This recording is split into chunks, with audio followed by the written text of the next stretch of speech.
Praise the Lord, my brothers and sisters. This is Elder Adrian Heyman. And I was thinking about the tragedy that took place in Texas.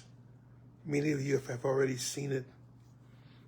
Floodwaters raising 20 feet or more within a matter of an hour or two. And children, which we never want to happen, children passed away from this, as well as adults. And the numbers continue to grow. It's horrific. It's sad, of course. Very, very tragic. And I just want to be able to just pray for those who are remaining. You can't even imagine the type of grief they must be feeling right now. Even for those who escaped. Maybe they're injured. Maybe they are affected psychologically. I can't see how anyone goes through this unscathed. And I've been looking at this, and people have also been politicizing this as well. One group takes it that they weren't warned and they weren't given a warning, so therefore it's the problem of the government. And it could be. But at the same time, the very agencies that were supposed to be there to predict something like this, they had experienced a huge cut in funding. Now, whether that caused the tragedy or not, I'm sure people will do their investigations. We'll find out later what was taking place. But the name calling has already begun. Some feel that because it's the president, they saw him playing golf, that how could you play golf in the midst of such a tragedy?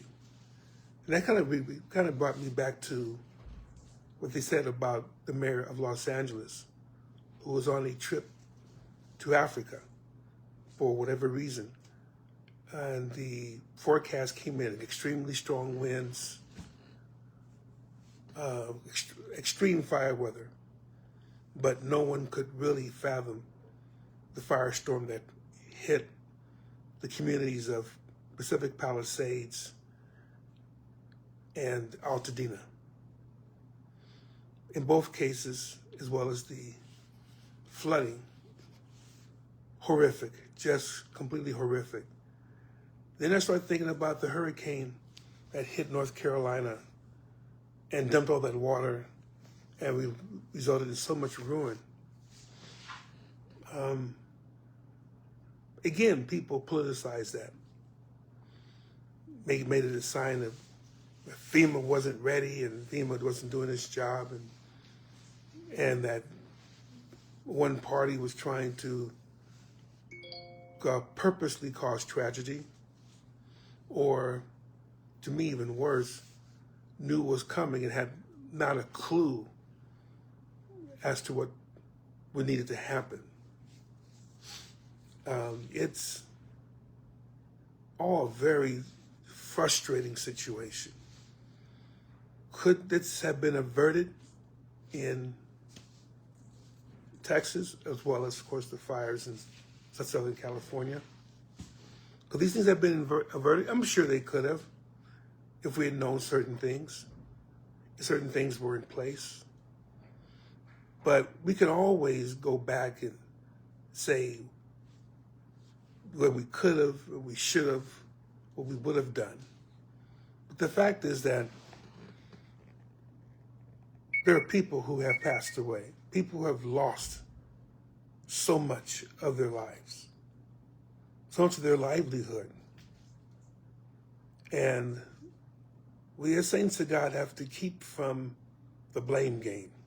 As much as I may want to look politically and see what things have failed, after all is said and done, and maybe I was going to say that at first, but as I'm talking,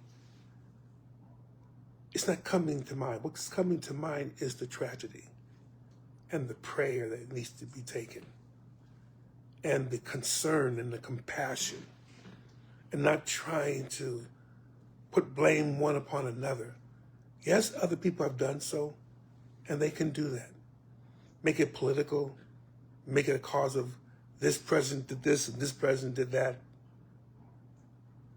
And yes, as I said before, maybe things could have been done better. Maybe things could have been in place that could have at least helped mitigate the damage, the loss of life. But as said, after all is said and done, we need to have compassion, saints. We need to feel for these that have, one day they were jumping and laughing, next day they're put in a morgue. It's horrific to even think about that. The suddenness of death. And not through a means that maybe if we had a gun, or maybe if we had security, or maybe if we had an alarm, or whatever happens to be. But these are things that are totally swept by nature, made deadly by the force of natural events. Something that we can't even fathom unless we're in it. So when we're dealing with the people in Texas, yeah, there could have been but again, if there's one thing I want to make sure, it's nothing that here's political, but something that actually makes sense. When someone when an agency puts out a warning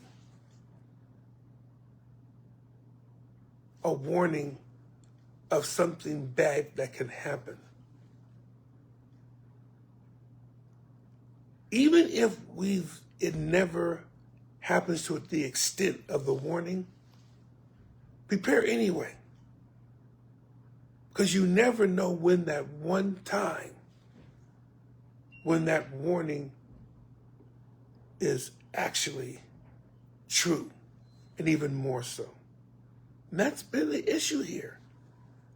Some of it, not all of it, but a good deal of it, that they've went through these things before. Flash flood warning, flash flood emergency. And because it's happened so many times before, nothing happened, probably the same thing. But not this time. And you know what it reminds me of? And being very serious about it. The Lord's coming. We've been talking about it for years. Been warned about it for years. He hasn't come. Peter talks about this. How essentially people get desensitized. Where's the promise of his coming? But things are like they have been since the beginning. But one day, and this is the key, one day, that warning is not going to be a false thing anymore. It's going to be real. And when we were told to prepare and didn't prepare, whose fault is it going to be? Again, I'm not putting blame on parents or people that were in charge of the facilities over at the camp where a lot of the deaths occurred. But just as a reminder, we have to learn some lessons from this, saints, both materially and spiritually. We have to learn without blaming, without pointing fingers, without putting anyone at fault, but just understanding the importance of always being ready, because you don't know the day or the hour when the Lord shall appear. One last thing. When we're dealing with the weather, you have to understand we are trying to predict it. And we've done a pretty good job of it. But sometimes we just don't know, or we can't predict the extent to which something happens. Maybe because we had never experienced it before, but also because God knows how to do things that will overwhelm what any of the precautions and the preparations for things. So that's also a lesson in understanding that we really don't want to mess with God, nor His creation, nor have this feeling of superiority because we can predict. There's always going to be something that goes over your best laid plans. So instead of having a false security, saints of God, be safe. Be safe physically, be safe psychologically, and be safe spiritually. Love you all. Take care of yourselves.